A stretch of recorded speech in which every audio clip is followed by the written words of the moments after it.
Hi, everybody, and welcome to the Philly Fan Radio Network. Man, I really want to do this fucking network shit, man. The way it's just rolling off my tongue.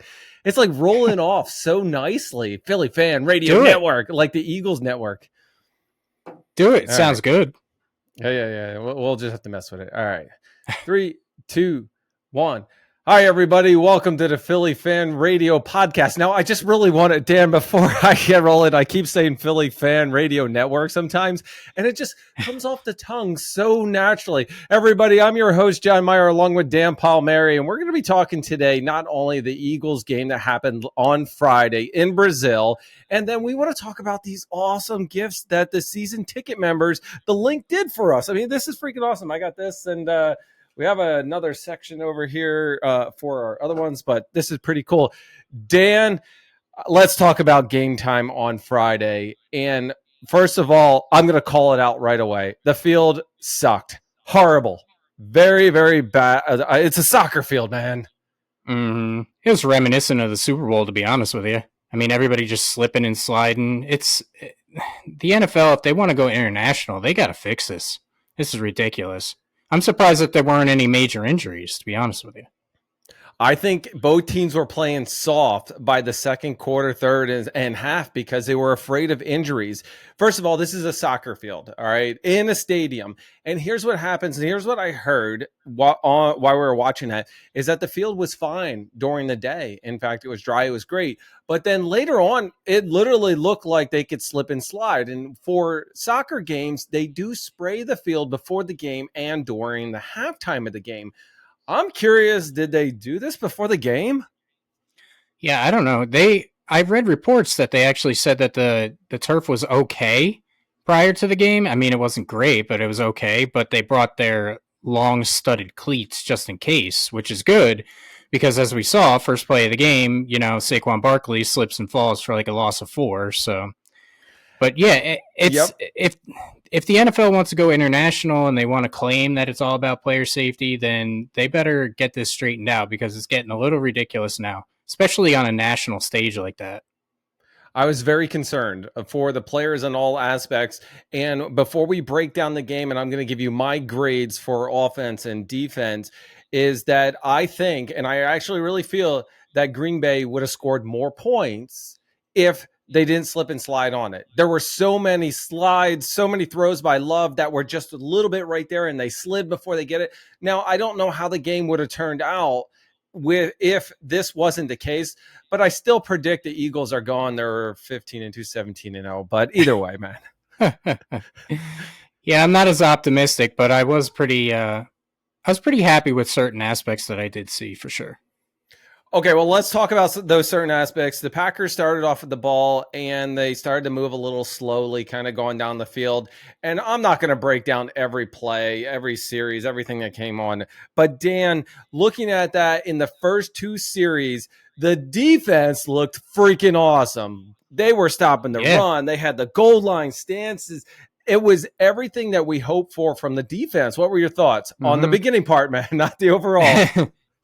Yeah, I thought the beginning part was encouraging. When they got really pinned back because Hurts made some just boneheaded interception in that case, they looked really good. It was surprising to see based on what we saw last year. I was pretty impressed with certain aspects of it. In the beginning of the game, yeah, really, because that game, if you go 14-0, you could just throw the run out the window, and the game's completely different because then you don't have Saquon getting 20-something carries for 100-plus yards, for sure. Well, speaking of Saquon's stats, Saquon did awesome for his first game in opener. He had 3 touchdowns, almost 4.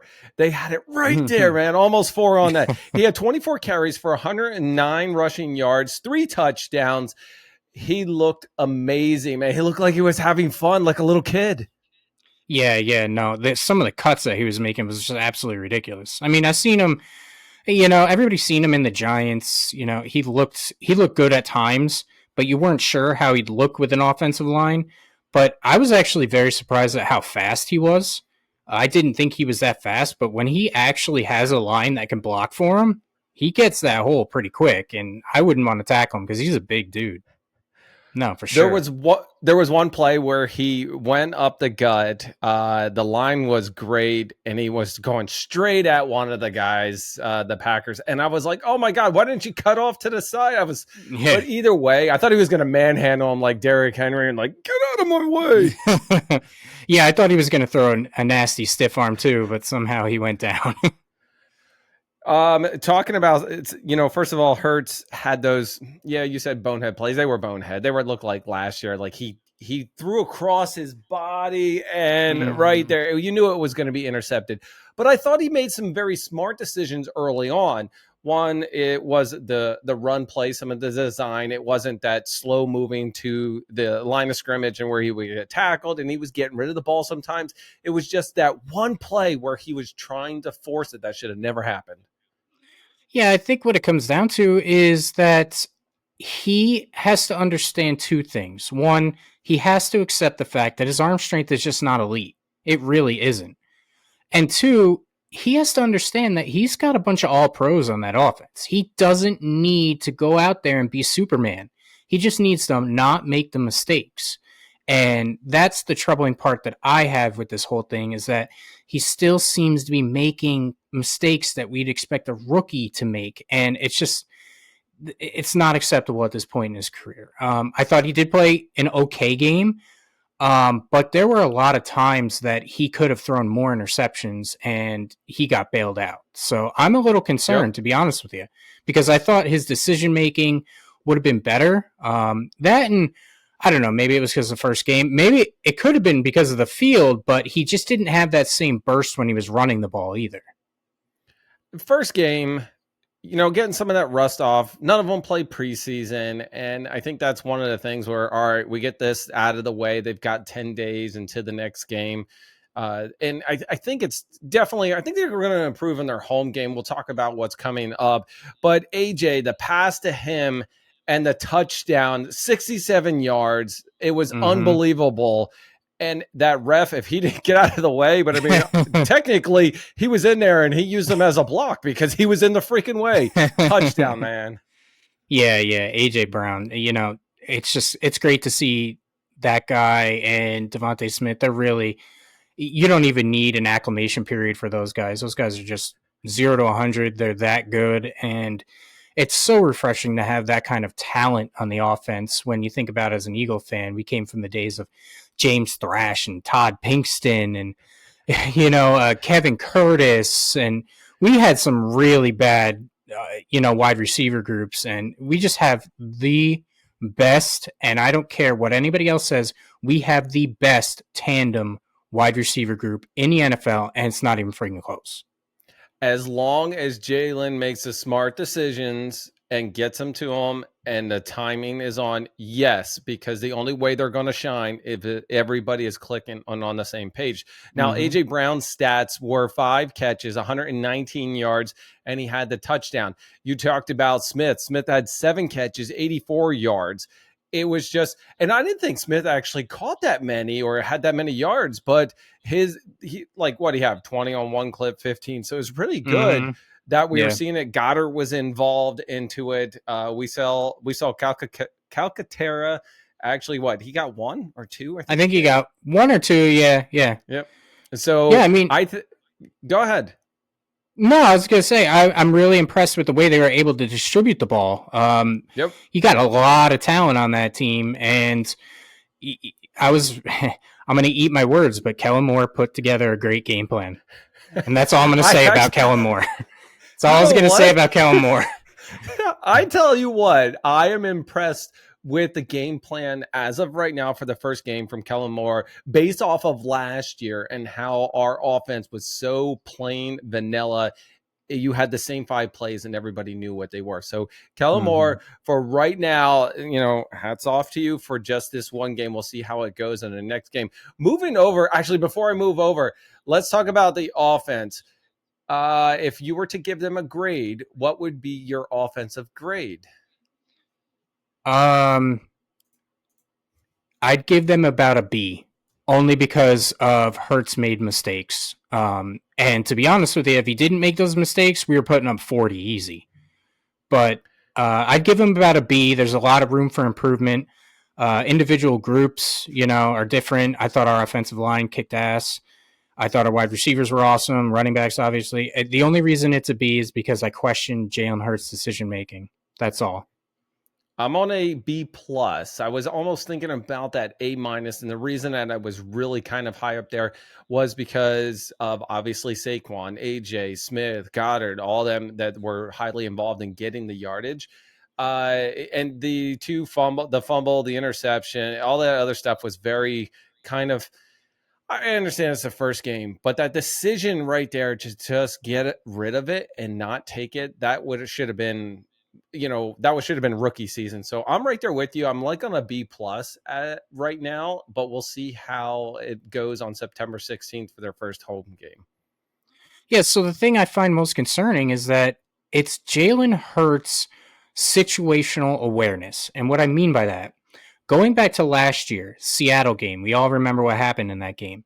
They bomb it to A.J. Brown. It gets intercepted. At that point in the game, they just needed a field goal. You don't need the touchdown. Okay. So that was a horrible decision. In this game, what happens? They're up by 2. They're running clock, and he just needs some points. So what does he do? He decides to throw across his body. Yep. Situational awareness. It's bonehead decisions, and he needs to get it fixed because we're going to be in situations where it's going to cost us games, and he's got to know. And I don't know how you fix it, but he's just got to be better. I agree with you, and I don't think we didn't need to have the bomb. But on the other side of that, if that worked, you and I would not be bashing that play. No. And I think that's where the arm strength comes in, is because you can see a guy like Josh Allen making that throw. You can definitely see Patrick Mahomes making that throw, but he just doesn't have the arm strength. It's just as good. And he doesn't need the arm strength to be a successful quarterback. I mean, look at that throw to Saquon Barkley. Not every quarterback can make that throw. That was a beautiful throw. There was only one place he could have put it, and that was it. Between 2 defenders. That's what amazed me, is that Saquon and Jalen are about the same height, and they are not short. And having Saquon, a running back, out there as a wide receiver, grabbing that ball in the end zone and making sure he touched before he went out was on a dime. Yeah, no, absolutely. And it was good to see him show off his receiving ability a little bit, because, I to be honest with you, I only watch the Giants twice a year. So I didn't know of his receiving ability, but people said it was pretty good. But that's good receiving ability. So he's going to be a weapon. I don't like the fact that they gave him the ball so much, only because I wanted him to be healthy at the end of the year. And I think they will fix that a little bit. But overall, pretty impressive. Solid B for sure.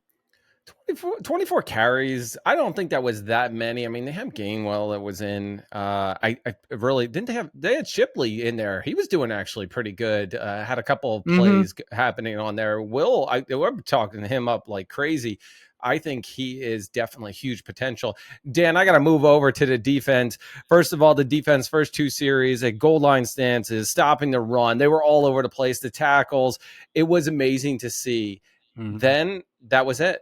It felt like we went back to Gannon. We could not stop the run. They could just go down the field. We were getting lost. I mean, to be honest, and there's a couple of players that I'm going to call out that actually stood out and did some great and awesome plays throughout the game. But I don't know. I'm a little concerned. Yeah, it looked like they were trying to run the Tampa 2 defense, 5 down linemen, and it still didn't work. The rush was still going right up the middle.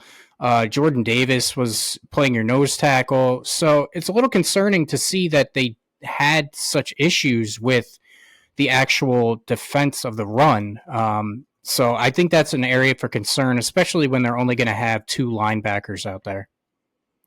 Dan, the defense, I was really hyped up on them for the first 2 series. The rest of the game, I was concerned.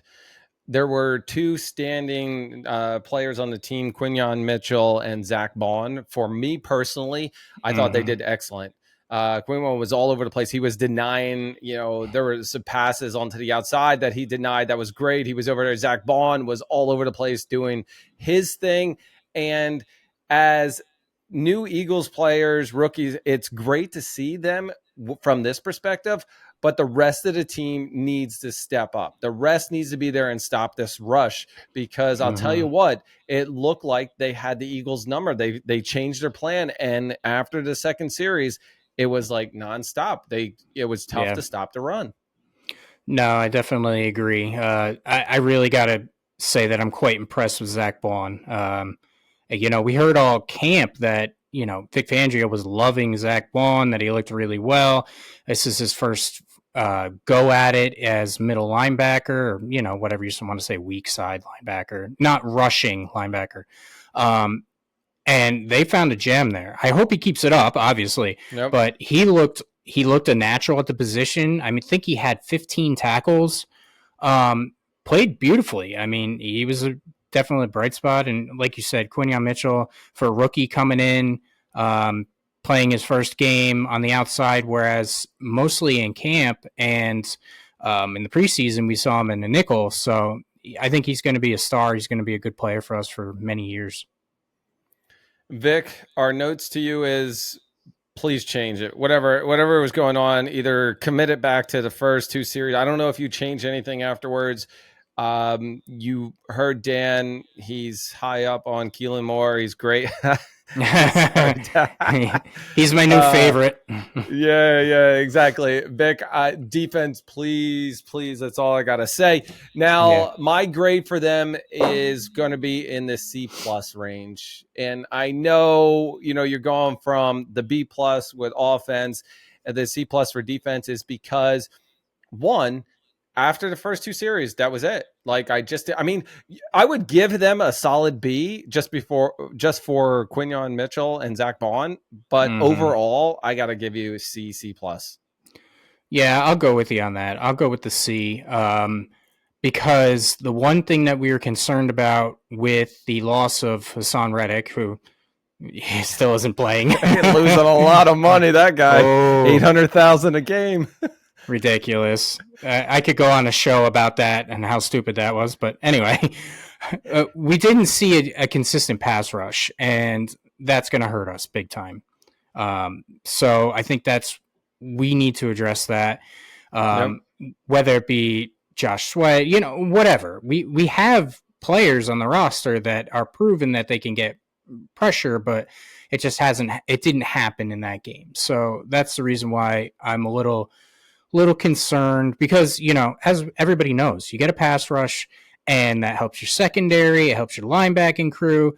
If you're able to get upfield also, it helps you defend the run. I did like that we saw some blitzing mixed in there, which is why Zach Bond actually got 2 sacks. So there were some positives, a lot of negatives. There was a point in there where they just couldn't stop anybody. What I want to see is a cohesive game. I want to see the offense score and then us not have to text each other and say, okay, the offense picked up. Where the hell's the defense? Can't they play together for one quarter?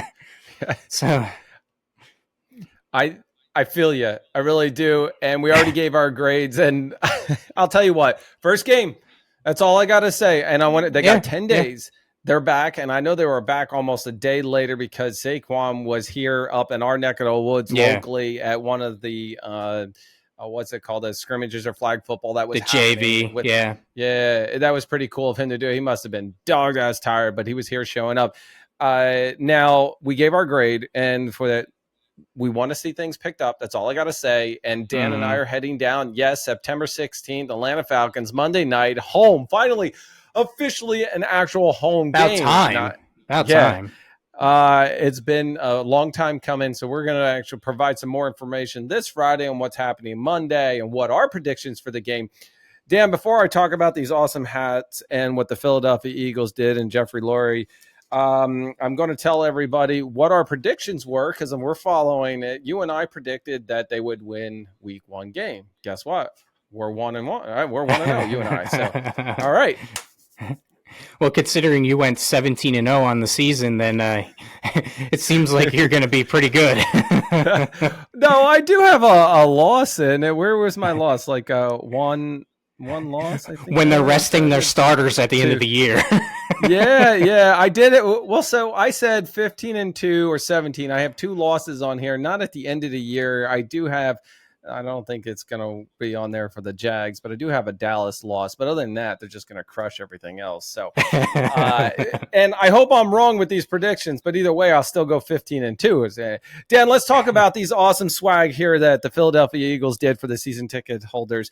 For the last couple of days or weekends, the Philadelphia Eagles have opened the stadium to season ticket members only with these customized hats. Basically, they're stickers that are Velcro that's gone on the front, and I'll peel it off for each one, obviously.